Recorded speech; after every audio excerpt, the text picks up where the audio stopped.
coup, j'ai été réalisateur du court-métrage de Stalker. Cela consistait du coup, entre guillemets, à organiser les tournages, à faire le découpage du coup du court-métrage et à filmer quoi. Alors, dans ce court-métrage, j'ai été scénariste, assistant réalisateur, monteur et acteur principal. Ce qui fait énormément de rôles et différents. Et donc j'ai dû m'adapter à chacun de ces rôles et c'est quelque chose qui m'a énormément enrichi du point de vue de l'expérience, en gérer tous ces aspects simultanément. J'étais un peu un homme orchestre dans ce cas-là, le fait de devoir gérer ces différents aspects en même temps, c'est quand même un défi très intéressant. Alors, pour ce court-métrage, j'ai joué le rôle d'assistant réalisateur, donc Nicolas était aux commandes et j'essayais d'assister comme je pouvais ou dès qu'il me demandait de faire quelque chose. Et ça incluait également être second caméra sur certains plans, voire certains tournages entiers, pour essayer de gagner du temps et en même temps éviter de couper le jeu des acteurs, donc avoir quelque chose de plus dynamique au final. Donc sur Stalker, moi j'étais ingénieur son, donc j'ai fait la prise de son et le montage son. Mais également, j'ai fait une voix off. À vous de deviner laquelle. J'étais donc à la direction des acteurs, donc je les accompagnais pour la répétition des textes, pour la recherche des émotions, l'incarnation juste du personnage. Moi j'ai été la maquilleuse, donc j'ai dû faire principalement des blessures. Aussi j'ai dû maquiller quelqu'un en cadavre ou juste lui rendre la peau blanche, très blanchâtre. Pour les blessures c'était des choses assez superficielles, donc il fallait surtout creuser, pas vraiment faire une fausse plaie, mais juste mettre du sang pour que vraiment on ait l'impression que ça soit très récent. J'ai joué le rôle du méchant super badass, super bien armé et qui devait du coup être entre guillemets le némésis du Stalker. Le tournage s'est très bien déroulé, malgré le fait qu'on soit en période de Covid. Tout le monde s'est très bien entendu à respecter les règles d'hygiène, etc. Et puis le contexte a fait qu'on soit proche et en même temps distant, donc c'était plutôt bien. Alors jouer le mec bad guys, franchement ça me plaît super. On va dire que le rôle du méchant, j'ai plutôt l'habitude, on me le donne assez souvent. Donc jouer une qualité au-dessus par rapport au méchant habituel, c'est autre chose quoi. Au fur et à mesure que je lisais le scénario, je me suis rendu compte que ce serait vraiment un gros boulot de faire Stalker. Preuve, du coup, il y en a eu 6 tournages. Et au fur et à mesure, je me rendais compte que le projet était quand même d'une plus grosse ampleur. Je savais que le projet était ambitieux, mais je pensais pas qu'il serait à ce point. C'est ça que j'apprenais le plus, c'était l'ambition du projet. Dans l'absolu, je pense que c'est très intéressant de faire un fan-film parce que ça permet d'utiliser un univers qui est déjà créé, potentiellement une fanbase qui existe déjà aussi. Donc ça permet de s'inscrire dans une œuvre qui est un peu plus grande en soi, de contribuer à quelque chose de préexistant.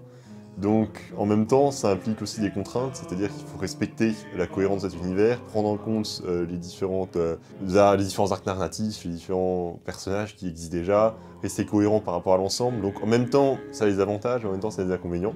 Depuis longtemps, mon frère et moi avons été de grands fans de la franchise et c'est un rêve d'enfant pour tous les deux de réaliser un court-métrage qui se passe effectivement dans un monde qui nous a tellement fait rêver et fasciner dans une sorte de post-apocalyptique soviétique. Et du coup, c'est un rêve qui est devenu réalité grâce à la fois à Cheap Productions et aux efforts de toutes les personnes qui ont participé. Je me suis posé la question quand j'ai rejoint Cheap Productions, qu'est-ce que je pourrais écrire comme scénario? Comment est-ce que je pourrais contribuer à l'association? Et à ce moment-là, ça m'est vu un peu comme une évidence. Je me suis dit, ça fait longtemps que j'ai envie de faire quelque chose dans cet univers-là, puisque c'est un univers que j'apprécie énormément. Et maintenant, je fais partie de cette association. Pourquoi pas relier les deux? Pourquoi pas faire quelque chose ensemble? C'est comme c'était un gros projet avec les autres assistants réalisateurs. On s'est réparti un peu le découpage, donc chacun peut apporter sa patte. Dans le court-métrage, il y a des scènes vraiment où j'ai apporté ma patte. C'est la scène avec Amélie et Léon quand il devient entre guillemets un petit peu fou lorsqu'il est dans la zone. Scène où on passe du coup Léon qui parle tout seul et des fois il est dans une scène rouge où il parle à Amélie. Et après il y a plusieurs scènes, par exemple tout ce qui est effets spéciaux où là avec Erwan on s'était mis d'accord sur la patte qu'on voulait apporter. Lui, il voulait faire la partie, du coup, coup de feu.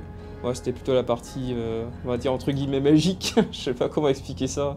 Où il y a des trucs qui brillent, le ciel qui devient rouge, des trucs comme ça qui m'intéressaient. Je vais vous écrire une histoire pour montrer à quel point cet univers a une atmosphère absolument exceptionnelle et un univers très cohérent et très intéressant, non seulement du point de vue narratif, mais aussi du point de vue du développement des personnages et rapports humains entre différents, puisque finalement il ne s'agit pas juste de la zone autour, la zone interdite n'est pas juste une zone de non-loi ou de guerre, c'est une zone dans laquelle les lois de la physique ne s'appliquent plus, et c'est en quelque sorte le reflet de nos propres envies, de nos propres désirs, et une histoire avec Léon qui tente uniquement de sauver sa sœur, en quelque sorte, qui ne cherche pas la richesse ou la réputation, il veut, comme dit, juste sauver un membre de sa famille. Ça montre que c'est réellement juste ce qu'il veut rien d'autre, il veut pouvoir continuer à vivre et pas avoir ça sur la conscience.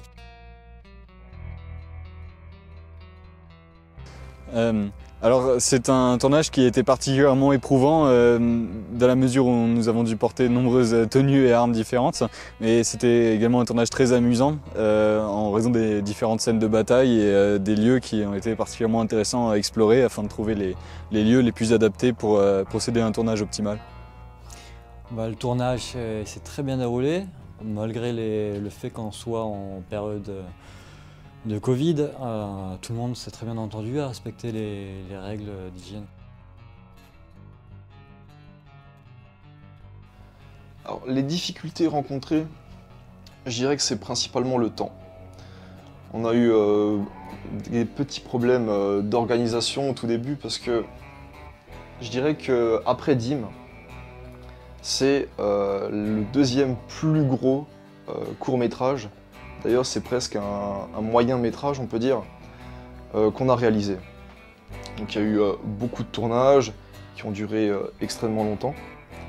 Et c'est vrai que sur la fin, la fatigue se ressentait quand il fallait tourner les dernières scènes. Mais dans la globalité, tous les acteurs, tout le groupe ont été plutôt collaboratifs et c'était plutôt la bonne ambiance. Voilà, alors pour Stalker, on a eu beaucoup de difficultés parce qu'on a commencé ce court-métrage avant la crise sanitaire, donc là, ça se passait plutôt tranquillement.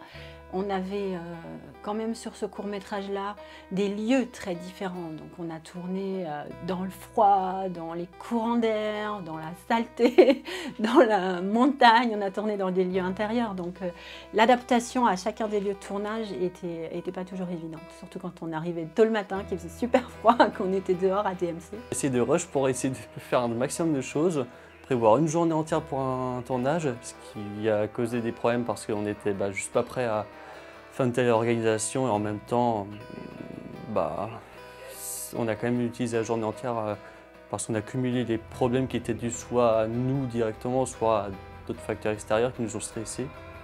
Les difficultés étaient vraiment présentes. Il y avait énormément d'aspects à gérer du court-métrage et surtout pour rester dans l'ambiance de la zone, il fallait absolument qu'on ait toujours l'impression que tout est réellement abandonné depuis des années, que tous les lieux de tournage dans lesquels on était, qui sont censés être situés dans la zone, étaient réellement des lieux qui avaient été désertés depuis plusieurs décennies. Il fallait s'assurer que le jeu d'acteur était cohérent effectivement avec la situation. Il fallait vraiment créer un univers entier juste grâce à quelques scènes, à quelques plans. Enfin, pas forcément créer l'univers entier, mais s'intégrer à l'univers préexistant. Et c'était une contrainte qui était déjà assez énorme, puisque à DMC par exemple, on a tourné la majeure partie de l'épisode 1. On peut voir à plusieurs endroits qu'il y a quand même des panneaux de circulation bien franchouillards. Hein. Donc ça, c'était aussi un défi à prendre en compte, non seulement les tags aussi, qui n'étaient pas forcément toujours très esthétiques, ou alors qui étaient simplement français. C'était aussi un problème. Voilà, du point de vue pratique, il y avait quand même eu pas mal de difficultés à résoudre pendant les tournages. Et du point de vue logistique, il y a aussi une difficulté importante, puisqu'il a fallu s'améliorer au cours de tournage. Mais au départ, on aurait pu encore mieux planifier. On a tiré les leçons de nos erreurs. Et pour l'épisode 2, par exemple, tout était beaucoup mieux planifié. On avait le découpage qui était prêt pour toutes les scènes. On a réussi à suivre ce découpage. On a plus ou moins fait ce qu'il fallait dans les temps. On a un peu dépassé pour l'épisode 1. Pour l'épisode 2, ça s'est beaucoup mieux déroulé. Alors je dirais que les plus grosses difficultés sur ce tournage, où il y en a eu beaucoup en fait, c'est déjà gérer toute l'équipe. Parce que maintenant à Chip Production, on n'est plus seulement un réalisateur qui filme et qui fait tout, on est aussi un directeur photo. Il y a toujours forcément l'ingé son, mais aussi directrice des acteurs, où il y a Caroline qui était dans ce rôle. Il y a beaucoup de gens avec qui il faut travailler, et c'était vraiment la plus grosse difficulté qu'on avait, parce que c'est la première fois qu'on devait tous travailler ensemble. Et en plus, c'était un projet qui était déjà hyper ambitieux, donc du coup, ça rallongeait un petit peu les tournages forcément. Je sais pas si on peut appeler ça une anecdote, mais je peux dire que moi je veux absolument pas passer devant la caméra et jouer le rôle d'acteur. Donc j'ai de nouveau obtenu pour la deuxième fois à Chip d'être déjà mort devant la caméra, donc rien à jouer, j'ai juste à ne pas bouger et ça me va très bien.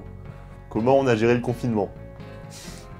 C'est une énorme question, puisque quand on a débuté le tournage du premier épisode, la crise du coronavirus venait à peine de commencer. On avait vaguement entendu qu'il y avait des virus, un nouveau virus en Chine, mais on savait pas trop ce qu'il en était. Et puis dans l'ensemble, on se disait, bon, de toute façon, un virus, un plus ou un moins, qu'est-ce que ça va changer? Et on a continué tranquillement au tournage, on avait plus ou moins tout qui était prévu, on en a fait 2. On avait déjà prévu le 3e qui devait avoir lieu 2 semaines plus tard. Et à ce moment-là, le confinement. Ce confinement qui est sorti de nulle part, qu'on n'avait absolument pas prévu et qui bien sûr on ne pouvait pas prévoir.